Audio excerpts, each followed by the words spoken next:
L'établissement ainsi que son personnel, mais aussi di leen féliciter par rapport à l'excellent travail que vous faites di leen ñaanal yàlla yokk leen yàlla taxaw leen vraiment di nuyu aussi assistance bi yëpp di leen ñaanal yàlla aussi yàlla taxaw leen ñi fi nekk ñëpp di wax tout simplement rek que le président du mouvement Thiès d'abord Maître Habib Aïdara ñun en tant que ay militants dañ koy gërëm mais aussi dañ koy sant parce qu'il est en train de faire un excellent travail au niveau de Thiès ñun rëccuwuñu ñu ngi doon ànd ak le président du mouvement Thiès d'abord rëccuwuñu ñu doon xamee le président du mouvement Thiès d'abord Maître Habib Aïdara nit la boo xam ni ñu ngi prôné pour l'éducation et l'enseignement tey suñu ñëwee ci côté éducation dafa signé lu ci mel ni ay convention pour que ñu mën a am formation parce que on sait pertinemment que ici au Sénégal les jeunes sont vulnérables et souvent exposés à des situations difficiles qui freinent leur scolarisation et retardent leur développement mais mu gis ni ndaw ñi war nañ leen a mën a soutenir pour que ñu am ay formation il a signé une convention pour que xale yi mën a am formation bu war mën a jëriñ seen bopp jëriñ seen i parents tey suñu ñëwee ci côté éducation ku ne xam na ni pendant les vacances xale yi dañuy taxawal wala di xeex wala di daaw te au moins jël na engagement dimbali parents yi fay ay professeurs pour que ñu mën a jàngal xale yi gratuitement ñu mën a def cours de vacances au niveau de Abdelkader au niveau de Malick Diaw au-delà de loolu yàlla dimbali ko aussi kit scolaire yi mu di ci accompagner ndaw ñi mais suñu demee fële ci INEFJA gis nañu li muy def pour suñu mbokk yi nga xam ne yàlla dafa muur seen i bët mais loolu dafa doon loo xam ni ku amul engagement ku nekkul patriote mënoo ko def donc Maître Aïdara ñun dañ lay féliciter di la encourager di la ñaanal yàlla yàlla jàppale na yàlla taxawul na ba fi nga bëgg a yegg nga yegg fa di lancer un appel di wax ni le président du mouvement Thiès d'abord ñun dañ ko war a soutenir képp kuy Thiès war nga ko mën a soutenir képp kuy doomu Thiès war nga ko mën a taxaw mais plus particulièrement ñun ñi nga xam ni ñun ñoo nekk ci jotaay bi tey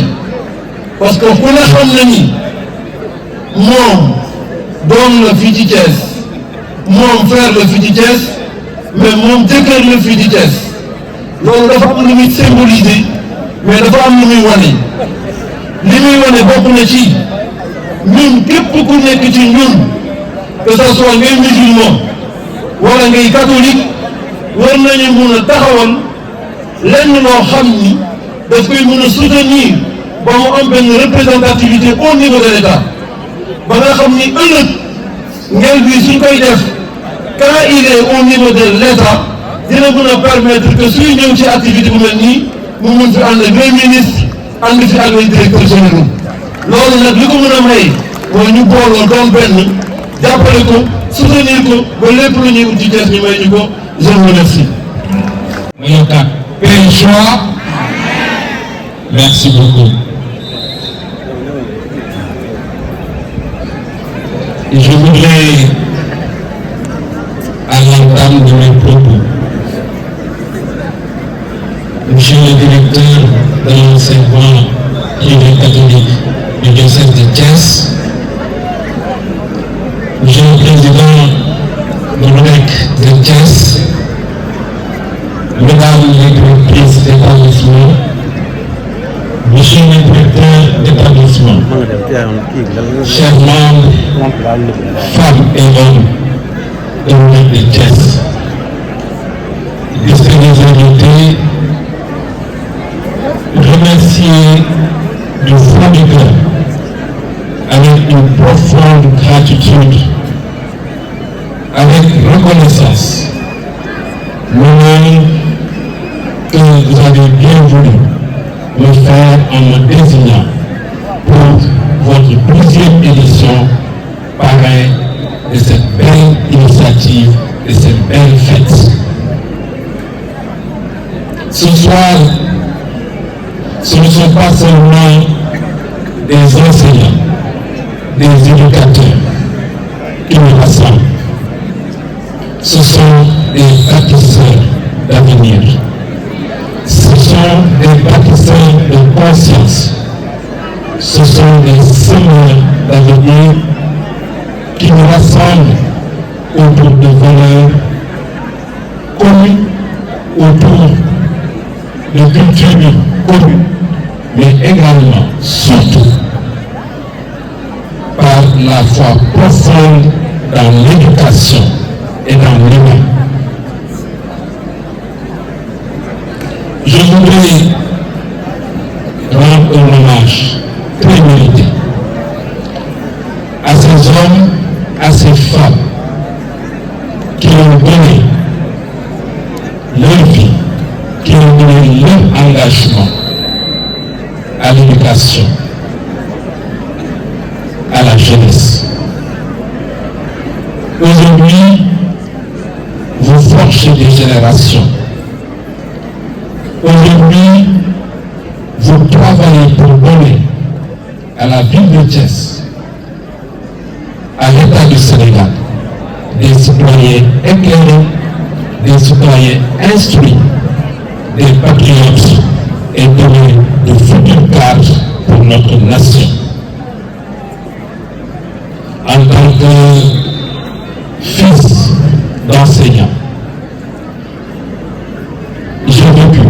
de près les efforts, les souffrances, l'engagement et le sens du devoir que requiert ce métier. Je veux dire cette mission que vous avez, cette noble, délicate et urgente mission que vous avez. Au-delà de la fête, vous avez également pensé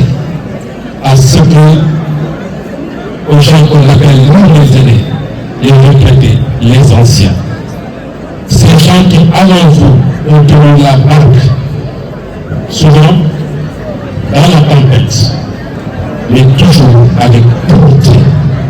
professionnalisme, engagement. C'est